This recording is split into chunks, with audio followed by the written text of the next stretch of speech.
మన భారతదేశం విభిన్న సంస్కృతులకి ఆలవాలం.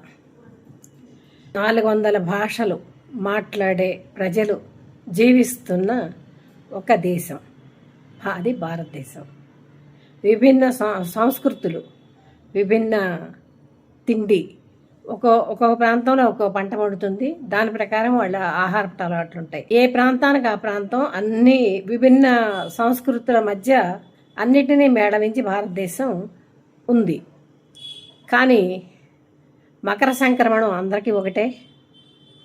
కొన్ని పండగలు, కొన్ని వ్యవహారాలు, కొన్ని ఆచారాలు అన్నీ ఒకటిగా ఒకే రకంగా చేసుకుంటాం. ఇందుట్లో ఉన్నటువంటి ఐక్యత కుటుంబాల మధ్యలో ఎందుకు ఉండదు, వ్యక్తుల మధ్యలో ఎందుకు ఉండదు అంటే అన్నీ తెలుసు, మనకి దాన్ని ఆచరించే విధానం తెలియట్లేదు. అంటే ఎవరికి వాళ్ళే నేనే తోపు అనుకుంటున్నారు, నన్ను మించిన వాళ్ళు లేరనుకుంటున్నారు.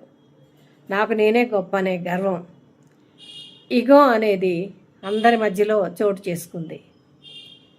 ఇదివరకు ప్రేమ, ఆప్యాయతలు, బాంధవ్యాలు, బంధుత్వాలు వీటన్నిటికీ ప్రాధాన్యం ఇచ్చేవాళ్ళు.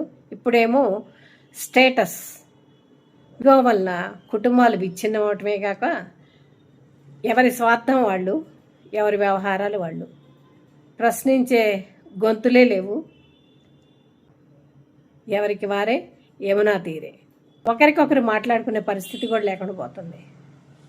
సెల్లులో మాట్లాడటం, సెల్లులో సమాచారం ఇవ్వటం తప్ప ఒక చోట కూర్చొని తినటం, ఒక చోట కూర్చొని మాట్లాడుకోవటం, లేకపోతే చిన్న చిన్న విషయాలు సామరస్యంగా పరిష్కరించుకోవటం ఇవన్నీ లోపించినాయి. పెద్దవాళ్ళ ఇన్వాల్వ్మెంట్ కానీ, మూడో వ్యక్తి ఇన్వాల్వ్మెంట్ కానీ వచ్చిందంటే ఇంకా ఎక్కువ అవుతుంది. అని భిన్నత్వంలో ఏకత్వం, మనం అందరం కలిసి ఉండాలి. కలిసి ఉంటే కలదు సుఖం. సనాతన ఆచారాలు ఏమైతే ఉన్నాయో, మన పెద్దలు పాటించిన వ్యవహారాలన్నిటినీ మనం మళ్ళీ తిరిగి అనుసరించాల్సిన ఆవశ్యకత ఎంతైనా ఉంది.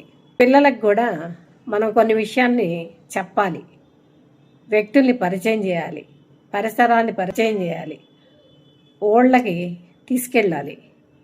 నువ్వు చదువుకో అని ఎంతసేపటికి పిల్లల్ని వృద్ధి ర్యాంకులు సంపాదించుకుంటే వాళ్ళకి జనరల్ నాలెడ్జ్ ఉండదు. అది పుస్తకము, చదువు, ర్యాంకు, వాడు ఈ తర్వాత ఏ కోర్సు ఏంటి, ఇది మొత్తం మానసిక వికాసం లేదు.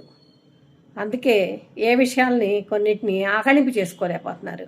ఎవరికి వాళ్ళే ఒక గీత గీసుకొని ఆ గీతలో బతుకుతున్నారు.